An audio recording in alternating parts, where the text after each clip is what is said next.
അപ്പോൾ നമ്മളിന്ന് ഉണ്ടാക്കാൻ പോണത് 10 കിലോ ബീഫ് ബിരിയാണിയാണ്. നമ്മൾ ബീഫ് ബിരിയാണി നമ്മുടെ കടയിലേക്ക് വേണ്ടിയിട്ടാണ്. ബീഫ് ബിരിയാണിയുടെ വീഡിയോ ഇതുവരെ എടുത്തിട്ടില്ല.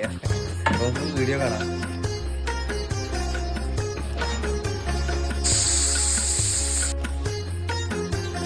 ഇത് നമ്മൾ മഞ്ഞൾപ്പൊടിയും ഉപ്പും ഇട്ടിട്ട് വേവിച്ച് വെച്ച ചിക്കൻ.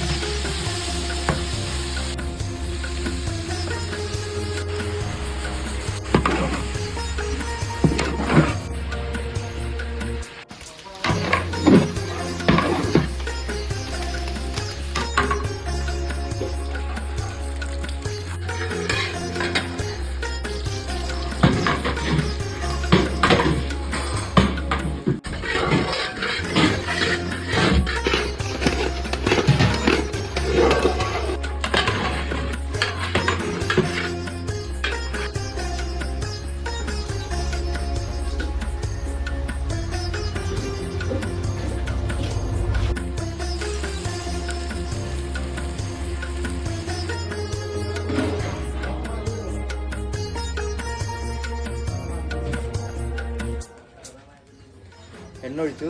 ഇനി ഈ എണ്ണ ചൂടാകുമ്പോൾ ഇതിലേക്ക് നമുക്ക് മസാല ഇടാം. നമ്മളിത് നേരത്തെ സെറ്റ് ചെയ്ത് വെച്ച മസാലയാണ്. അപ്പോൾ ആ മസാല ഇട്ടു.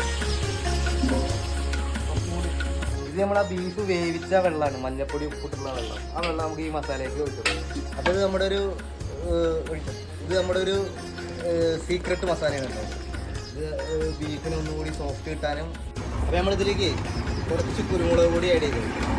എന്നുവെച്ചാൽ ആ മസാലയ്ക്ക് ഒന്നും കൂടി ഒരു എരിവ് കിട്ടാനും ഈ ബീഫിലേക്ക് പെട്ടെന്ന് കയറാനും പറ്റിയത് കുരുമുളകാണ്. ഈ കുരുമുളകിൻ്റെ ഈ ഫ്ലേവർ കൂടി കൂടിയാണ് ഈ ബീഫ് ബിരിയാണിക്ക് നല്ലൊരു ടേസ്റ്റ് കിട്ടും. അതിലേക്ക് ഈ ബീഫ് ഇട്ട് കൊടുക്കുക. ഈ മസാലയ്ക്ക് ബീഫ് ഇട്ട് കൊടുക്കുക. ഈ ബീഫ് 3/4 ഭാഗം വെന്ത ബീഫാണ്. ഈ ബീഫ് ഈ മസാലയിൽ കിടന്നിട്ട് നല്ല വേവണം. എന്നിട്ട് വെന്ത് കഴിഞ്ഞാൽ ഇത് നമുക്ക് ചെമ്പിലേക്ക് മാറ്റിയിട്ട് റൈസ് ഇട്ട് ദമ്മിടാം.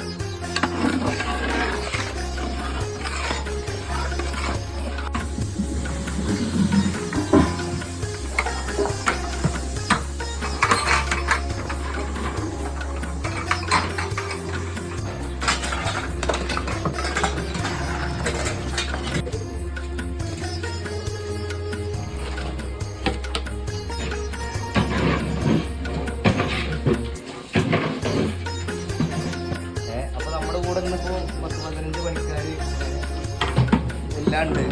അപ്പോൾ ഞാൻ ഈ പാചക ഫീൽഡിലേക്ക് വന്നത് എങ്ങനെയാന്ന് വെച്ചാൽ, എൻ്റെ ചെറുപ്പത്തിൽ ഞാനൊക്കെ കുട്ടിയാകുമ്പോൾ എൻ്റെ അമ്മ ഒരു കാറ്ററിങ്ങിൽ ജോലിക്ക് പോകുന്നു. അപ്പോൾ നമ്മൾ സ്കൂൾ പഠിക്കുമ്പോൾ ക്ലാസ്സൊക്കെ കഴിഞ്ഞാൽ അമ്മയുടെ അടുത്തേക്ക് അങ്ങോട്ട് പോകും. അവിടെ പോയിട്ട് നമ്മൾ ഇങ്ങനെ അവരുടെ കൂടെ നിൽക്കും. അപ്പോൾ നമ്മൾ അവിടുത്തെ ഈ പാചകത്തിൻ്റെ ഇടയിൽ സന്തോഷങ്ങളും കാര്യങ്ങളും ഇതൊക്കെ കണ്ട് ഒരു 10ാം ക്ലാസ് കഴിഞ്ഞപ്പോൾ നമ്മളിങ്ങനെ ജോലിക്ക് ഇതിൻ്റെ പിന്നിൽ ഇങ്ങനെ ഇറങ്ങാൻ തുടങ്ങി. ഒരു രസം ഇവരുടെ കൂടെ ഇങ്ങനെ നടക്കാനും വണ്ടിയിൽ പോകാനും ഭക്ഷണം കഴിക്കാനും ഇതിനൊക്കെ ഒരു രസം. പിന്നെ അങ്ങനെ ഞാനിങ്ങനെ ജോലിക്ക് കയറാൻ തുടങ്ങി. പിന്നെ നമ്മുടെ ഉസ്താദിനെ പറയുക കുറേ ഉണ്ട്. എന്താ വെച്ചാൽ മൂപ്പരാണെന്ന് അങ്ങനെ ഒരാളുള്ള കാരണമാണ് ഇന്നിപ്പോൾ നമ്മളൊരു പാചകക്കാരനായത്. അപ്പോൾ ആളുടെ കൂടെ നടക്കുമ്പോൾ നമുക്ക് ആൾക്ക് കിട്ടുന്ന ഒരു അംഗീകാരങ്ങളും കാര്യങ്ങളൊക്കെ കാണുമ്പോൾ അത് നമുക്ക് ഭയങ്കര ഒരു ആകർഷണം മൂപ്പരുടെ അടുത്ത്. എങ്ങനെ ഈ ഫീൽഡിൽ ഇത്രയും ഒരു എന്താ പറയുക, ആൾക്കാർ അത്രയും ബഹുമാനിക്കുകയാണ്. എന്നിട്ട് നല്ലൊരു പാചകക്കാരനെ കാണുമ്പോൾ നല്ലൊരു ഭക്ഷണം നമ്മുടെ കൈ കൊണ്ട് കൊടുക്കുമ്പോൾ ആ ഭക്ഷണം കഴിച്ചിട്ട് ആൾക്കാർ എന്താ പറയുക അടിപൊളിയായിട്ടുണ്ട്. പിന്നെ മൂപ്പരത്തുള്ളൊരു ബഹുമാനം അതൊക്കെ കാണുമ്പോൾ നമുക്ക് ഭയങ്കര ഇതാണ്. എനിക്ക് എങ്ങനെയാലും ആളെ പോലെ ആവണം. പിന്നെ ഞാൻ ഒരു +2 ഒക്കെ കഴിഞ്ഞ്, +2 അല്ല ITI ഒക്കെ കഴിഞ്ഞ് ഞാൻ അങ്ങനെ ഒരു മൈക്രോ ഫിനാൻസിൽ ജോലിക്ക് കയറി. പിന്നെ ടിസ്റ്റാണ്. അപ്പോൾ നമുക്ക് ഇനി അടുത്ത വീഡിയോയിൽ ബാക്കി കഥ. ഇതിൽ റൈസ് ഇട്ടു. ഇത് ദമ്മാക്കാം. ഇത് നമ്മൾ ദമ്മിടാണ് കേട്ടോ. ഉള്ളി പൊരിച്ചിട്ടു അതിലെടുക്കും. നല്ല ടൈറ്റായിട്ടിരിക്കണം ഇലട്ടിട്ട്.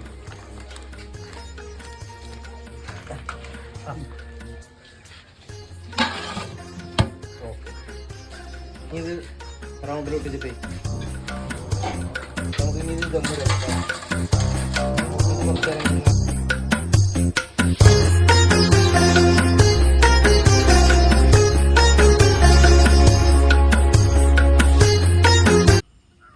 അപ്പോൾ നമുക്ക് കഴിച്ചു നോക്കാം. കഴിക്കണതിൻ്റെ മുന്നേ ഒരു കാര്യം കൂടി പറയട്ടെ. നമ്മളിത് 2 ദിവസമായിട്ട് എടുത്ത വീഡിയോ ആണ്. നമുക്ക് പിന്നെ ഷോപ്പുള്ള കാരണം 2 ദിവസമായിട്ട് എടുത്തു. നമ്മുടെ ക്യാമറമാൻ ഭയങ്കര ബിസി ആയിരുന്നു, മൂപ്പര് സ്ഥലത്തുണ്ടാകുന്നില്ല. അപ്പോൾ അത് കാരണം ക്യാമറമാൻ്റെ മിസ്റ്റേക്ക് കാരണമാണ് ഇത് 2 ദിവസമായത്. അപ്പോൾ മൂപ്പര് സ്ഥലത്തില്ലാത്ത ഒരൊറ്റ കാരണം കൊണ്ടാണ് നമ്മളിത് 2 ദിവസമായത്. പിന്നെ നമുക്ക് ഷോപ്പുകളുണ്ട് കേട്ടോ. നമ്മുടെ ഷൊർണൂരും ചെറുതുരുത്തി നമുക്ക് 2 ഷോപ്പുകളുണ്ട്. അപ്പോൾ നമ്മുടെ ബിരിയാണിയൊക്കെ കഴിച്ച് നോക്കണം എന്നുള്ള സബ്സ്ക്രൈബേഴ്സ് എന്തായാലും തീർച്ചയായിട്ടും നമ്മുടെ ഷോപ്പിൽ വരിക. ഷോപ്പിൽ വരുമ്പോൾ പ്രത്യേകം പറയണം നമ്മൾ സബ്സ്ക്രൈബേഴ്സാണെന്ന്. പിന്നെ നമുക്ക് കാറ്ററിങ്, കല്യാണം, എല്ലാ പരിപാടികളും എല്ലാം ഉണ്ട്. പാലക്കാടും തൃശ്ശൂർ ജില്ലകളിലൊക്കെ നമ്മൾ ചെയ്യുന്നുണ്ട്. അപ്പോൾ നമ്മുടെ എന്തെങ്കിലും ആവശ്യങ്ങൾ ഉണ്ടെങ്കിൽ, വർക്കുകൾ കാര്യങ്ങൾ വരുന്നുണ്ടെങ്കിൽ നമ്മളെ കോൺടാക്ട് ചെയ്യുക. അപ്പോൾ നമുക്ക് ഇന്നത്തെ ബീഫ് ബിരിയാണി കഴിച്ചു നോക്കാം.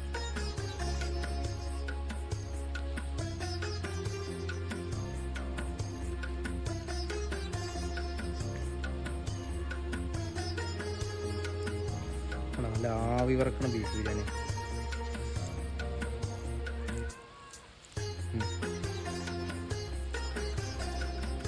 മീറ്റിൻ്റെ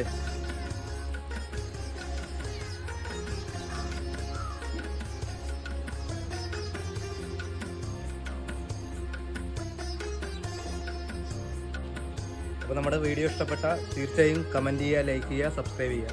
തുടർന്നും അടുത്ത അടിപൊളി കല്യാണ വീഡിയോകൾ, അത് എല്ലാ വീഡിയോകളും ഉൾപ്പെടുത്തിയിട്ടുള്ള വീഡിയോകൾ ഇനി വരും. അപ്പോൾ നമ്മളെ മാക്സിമം സപ്പോർട്ട് ചെയ്യുക.